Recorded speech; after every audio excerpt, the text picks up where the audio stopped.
السلام علیکم ناظرین رومیوں کے شہنشاہ ہرقل کے محل میں قہر اور غضب کی آوازیں گرج رہی تھیں۔ بصرہ کی شکست کی خبر لے جانے والا قاصد اگر وہاں سے کھسک نہ آتا تو ہرقل غصے میں اس کا سر کاٹ دیتا۔ ہمارے سپہ سالار وردان کو کیا ہو گیا تھا؟ شہنشاہ ہرقل نے غضبناک آواز میں پوچھا۔ مارا گیا ہے، اسے کانپتی ہوئی آواز میں جواب ملا۔ اور وہ کبکلار، وہ کہتا ہے کہ میری تلوار کی ہوا سے ہی دشمن کٹ جاتا ہے، وہ بھی مارا گیا ہے۔ اور فاؤس، وہ لڑائی سے پہلے ذاتی مقابلے میں مارا گیا تھا۔ شہنشاہ ہرقل نے ان تمام سالاروں کے نام لیے جو اجنادین کی لڑائی میں شامل تھے اور جن کی بہادری اور جنگی قیادت پر اسے بھروسہ تھا، اور اب مسلمان دمشق کی طرف بڑھتے آ رہے ہیں۔ شہنشاہ ہرقل کو بتایا گیا۔ دمشق کی طرف؟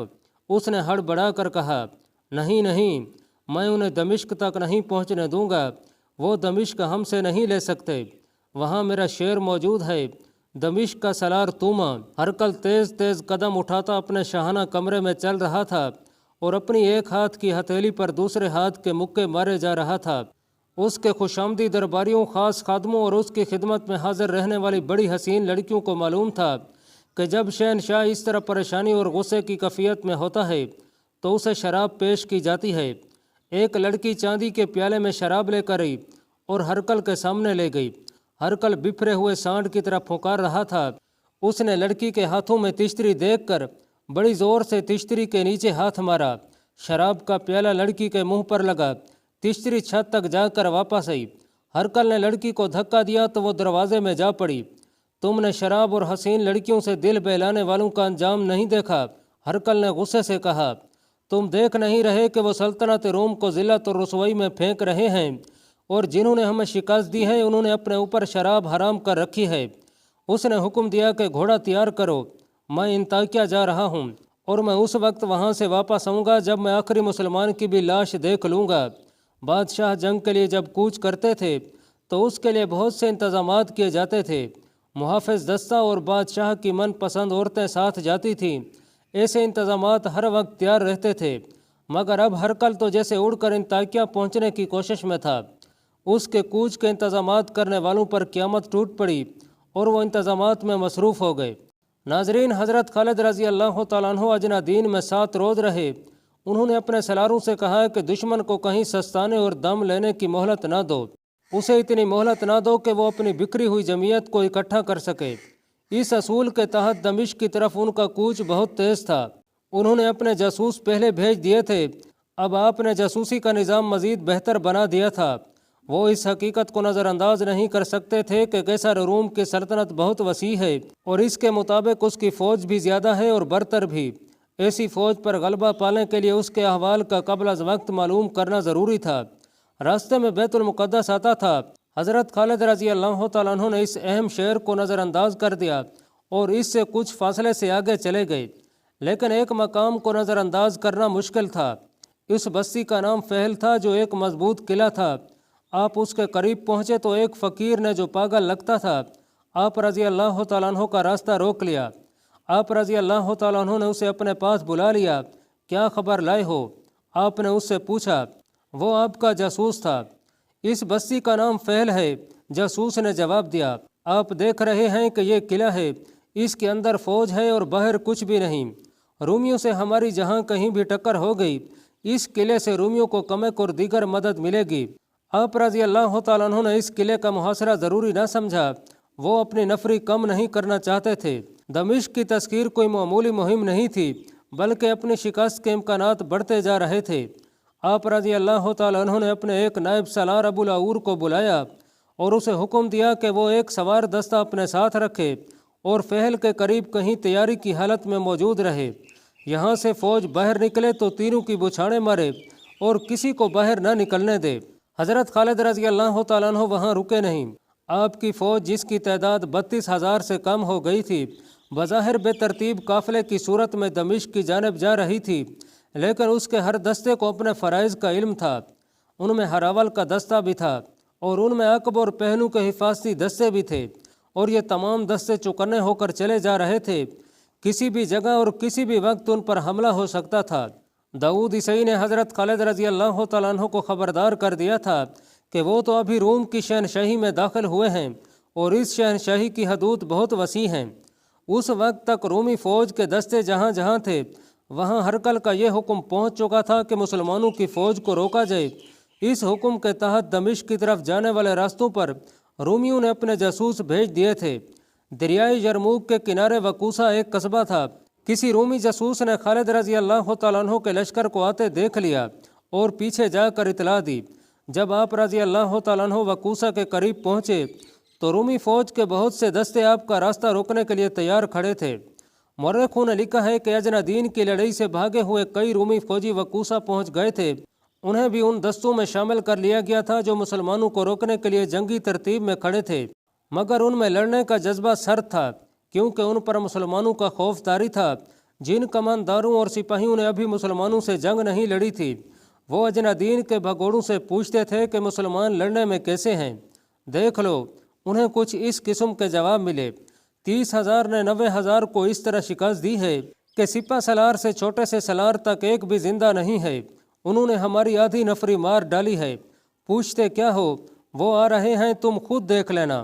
وہ آئے اور انہوں نے دیکھ یہ لیا کہ مسلمان جو بے ترتیب قافلے کی طرح آ رہے تھے دیکھتے ہی دیکھتے جنگی ترتیب میں ہو گئے۔ عورتیں اور بچے پیچھے رہ گئے اور ان کا حفاظتی دستہ اپنی جگہ پر چلا گیا۔ حضرت خالد رضی اللہ تعالیٰ عنہ اپنے محافظوں وغیرہ کے ساتھ آگے ہو گئے اور دونوں فوجیں آمنے سامنے آ گئیں۔ ناظرین، پہلے بیان ہو چکا ہے کہ خالد رضی اللہ تعالیٰ عنہ کی جنگی چالوں کا اور مجاہدین کو لڑانے کا انداز ایسا تھا کہ دشمن بوکھلا جاتا، پھر مسلمانوں کے حملے کی شدت سے دشمن کے سپاہیوں پر خوف طاری ہو جاتا تھا۔ ان میں سے جو سپاہی بھاگ جاتے اس خوف کو اپنے ساتھ لے جاتے اور اپنی فوج میں پھیلاتے تھے۔ یہ ثابت کرنے کے لیے کہ وہ بلا وجہ نہیں بھاگے، وہ اس خوف کو مبالغے سے اور ایسے طریقے سے بیان کرتے تھے کہ سننے والے یہ سمجھ لیتے کہ مسلمانوں میں کوئی مفوق الفطرت قوت ہے۔ اس طرح حضرت خالد رضی اللہ تعالیٰ عنہ نے دشمن پر ایک نفسیاتی اثر ڈال رکھا تھا جو ہر میدان میں ان کے کام آتا تھا۔ وقوسہ کے میدان میں جب رومی مسلمانوں کے مقابلے میں آئے تو ان کے انداز میں جوش و خروش تھا اور جہریت بھی شدید نظر آتی تھی، لیکن آپ رضی اللہ تعالیٰ عنہ نے جب حملہ کیا تو رومیوں میں لڑنے کا جذبہ اتنا شدید نہ تھا جتنا ہونا چاہیے تھا۔ آپ رضی اللہ تعالیٰ عنہ نے سامنے سے حملہ کیا اور دونوں پہلوں کے کچھ دستوں کو پھیلا کر اس حکم کے ساتھ آگے بڑھایا کہ دشمن کے پہلوں کی طرف جا کر حملہ کریں۔ مورخوں کے مطابق رومی سامنے کے حملے کو روکنے کے لیے ایسی صورت اختیار کر بیٹھے کہ اپنے پہلوں کو دیکھ نہ سکے۔ ان پر جب دائیں اور بائیں سے بھی حملہ ہوا اور ان کے دائیں اور بائیں کے دستے مسلمانوں کے دباؤ سے اندر کو سکڑنے اور سمٹنے لگے تو وہ گھبرا گئے اور ان پر خوف طاری ہو گیا جو حضرت خالد رضی اللہ تعالیٰ عنہ کے نام سے منسوب تھا۔ اس خوف نے رومیوں کے پاؤں اکھاڑ دیے۔ ان رومی دستوں کے لیے حکم یہ تھا کہ وہ مسلمانوں کو زیادہ سے زیادہ دنوں تک روکے رکھیں۔ وجہ یہ تھی کہ دمشق میں جو رومی فوج تھی اس میں دوسری جگہوں سے دستے بھیج کر اضافہ کیا جا رہا تھا۔ ہرقل اس کوشش میں تھا کہ اس کے یہ دستے مسلمانوں سے پہلے دمشق پہنچ جائیں۔ اس کے لیے ضروری تھا کہ وقوسہ میں مسلمانوں کی فوج کو روک لیا جاتا اور ایسی لڑائی لڑی جاتی جو طول پکڑ جاتی۔ ایسی لڑائی کے طور طریقے مختلف ہوتے ہیں۔ حضرت خالد رضی اللہ تعالیٰ عنہ نے رومیوں کو کچھ سوچنے کی مہلت ہی نہ دی۔ رومی بے شمار لاشیں اور زخمی میدان میں چھوڑ کر بھاگ گئے۔ آپ وہاں اتنا ہی رکے کہ اپنے شہیدوں کا جنازہ پڑھ کر دفن کیا، زخمیوں کو ساتھ لیا اور مال غنیمت اکٹھا کیا اور چل پڑے۔ یہ اگست 634 عیسوی کا تیسرا ہفتہ جمادی الاخر 13 ہجری تھا۔ شہنشاہ ہرقل انطاکیہ جا پہنچا اور وہاں اپنا ہیڈ کوارٹر بنایا۔ ہمس سے انطاکیہ کو روانہ ہونے سے پہلے اس نے دمشق کی فوج کے سالاروں توما، ہربیس اور عزازیر کو پیغام بھیج دیا تھا کہ وہ فوراً انطاکیہ پہنچیں۔ ہرقل کے پہنچتے ہی تینوں سالار انطاکیہ پہنچ گئے۔ کیا تم نے سن لیا ہے کہ تمہارے سالار وردان اور کبکلار بھی مارے جا چکے ہیں؟ شہنشاہ ہرقل نے ان سے پوچھا، کیا تم بھی قیصر روم کی عظمت کو ذہن سے اتار دو گے؟ کیا تمہاری نظروں میں بھی سلیب کا تقدس ختم ہو چکا ہے؟ مسلمان ابھی ہمارے سامنے تو آئے ہی نہیں۔ سالار توما نے کہا، ہمیں ابھی نہ آپ نے آزمایا ہے نہ مسلمانوں نے، انہیں آنے دیں، میں آپ کی بیٹی کے آگے شرمسار نہیں ہوں گا۔ توما شہنشاہ ہرقل کا داماد تھا اور وہ دمشق کا سپہ سالار تھا، بڑا پکا مذہبی آدمی تھا اور اپنے مذہب عیسائیت کے فروغ اور تحفظ کے لیے سرگرم رہتا تھا۔ توما، ہرقل نے اسے کہا، تم مذہب میں اتنے مگن رہتے ہو کہ دمشق کے دفاع کی طرف پوری توجہ نہیں دے رہے۔ میں تو یہ سمجھتا ہوں کہ مذہب نہ رہا تو دمشق بھی نہیں رہے گا۔ توما نے کہا، کیا آپ نہیں جانتے کہ مسلمانوں کے خلاف جنگ بھی مذہب میں شامل ہے؟ میں یہاں اکیلا تو نہیں، جنگی معاملے سالار ہر 20 کے پاس ہیں، اور سالار عزازیر بھی میرے ساتھ ہے۔ کیا عزازیر فارسیوں اور پھر ترکوں کو کئی لڑائیوں میں شکستیں نہیں دے چکا ہے؟ مجھے جتنا بھروسہ عزازیر پر ہے اتنا تم دونوں پر نہیں ہے۔ ہرقل نے کہا، عزازیر میرا تجربہ کار سالار ہے، تم دونوں کو بھی ثابت کرنا ہے کہ تم عزازیر کے ہم پلہ ہو۔ عزازیر رومیوں کا بڑا ہی قابل اور دلیر سالار تھا، اس نے بہت سی لڑائیاں لڑیں اور ہر میدان میں فتح حاصل کی تھی۔ عربی زبان پر اسے اتنا عبور حاصل تھا کہ وہ عربی بولتا تھا تو شک ہوتا تھا کہ عرب کا رہنے والا ہے۔ دشمن کی فوج کا کمانڈر دراصل وہی تھا۔ انطاکیہ میں کلوس نام کا ایک رومی سالار تھا، اسے ہرقل نے 5000 نفری کی فوج دے کر دمشق جانے کو کہا۔ شہنشاہ ہرقل، کلوس نے کہا، میں حلفیہ کہتا ہوں کہ میں آپ کے سامنے اس وقت آؤں گا جب میری برسی کی انی کے ساتھ مدینہ کے سالار کا سر ہوگا، تم مجھے صرف حلف سے خوش نہیں کر سکتے۔ ہرقل نے کہا، میں صرف ابن ولید کا سر نہیں، تمام مسلمانوں کی لاشیں دیکھنا چاہتا ہوں۔ فوراً دمشق پہنچو، وہاں کمک کی ضرورت ہے، سب چلے جاؤ اور دمشق کو بچاؤ۔ تمام سالار فوراً روانہ ہو گئے۔ ہرقل کا ایک مشیر خاص ہرقل کے پاس موجود رہا، شہنشاہ ہرقل۔ اس مشیر نے کہا، سالار کلوس کو دمشق نہ بھیجتے تو اچھا تھا، اگر اسے بھیجنا ہی تھا تو سالار عزازیر کو دمشق سے نکال لیتے۔ کیوں؟ کیا شہنشاہ بھول گئے ہیں کہ ان دونوں میں ایسی چپکلش ہے جو دشمنی کی صورت اختیار کر جایا کرتی ہے؟ مشیر نے کہا، ان کی آپس میں بول چال بند ہے۔ دراصل کلوس عزیزار کی اچھی شہرت سے حسد کرتا ہے، کوئی اور وجہ بھی ہو سکتی ہے۔ کیا تم یہ خطرہ محسوس کر رہے ہو کہ وہ لڑائی کے دوران ایک دوسرے کو نقصان پہنچانے کی کوشش کریں گے؟ ہرقل نے پوچھا۔ ہاں شہنشاہ روم، مشیر نے کہا، میں یہی خطرہ محسوس کر رہا ہوں۔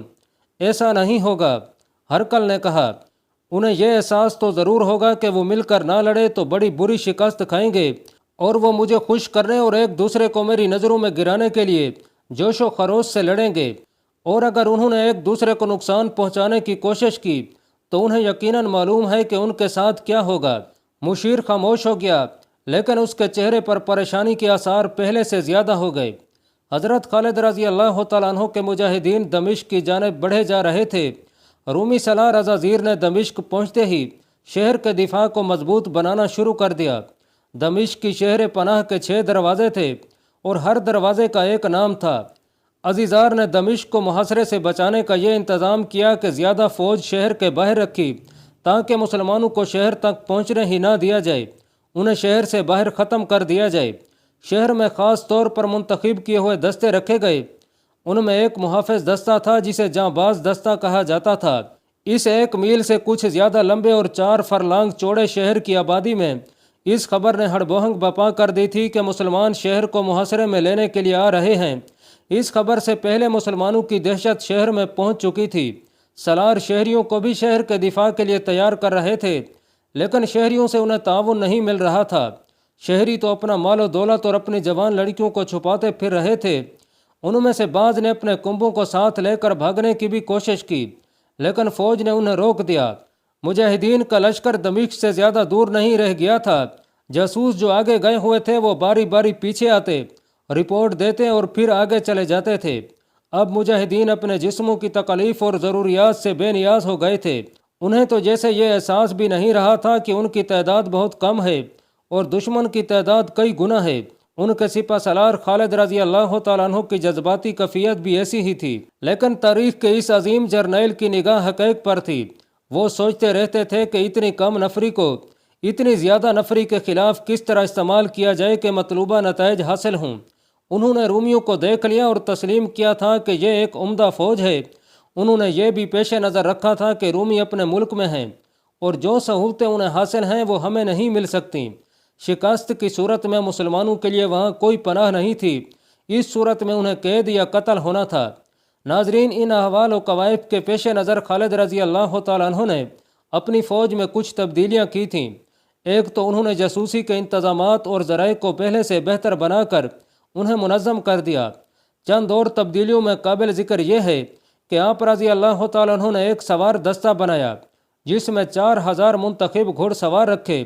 یہ تیز رفتار اور متحرک دستہ تھا، اسے تلیہ کہتے تھے۔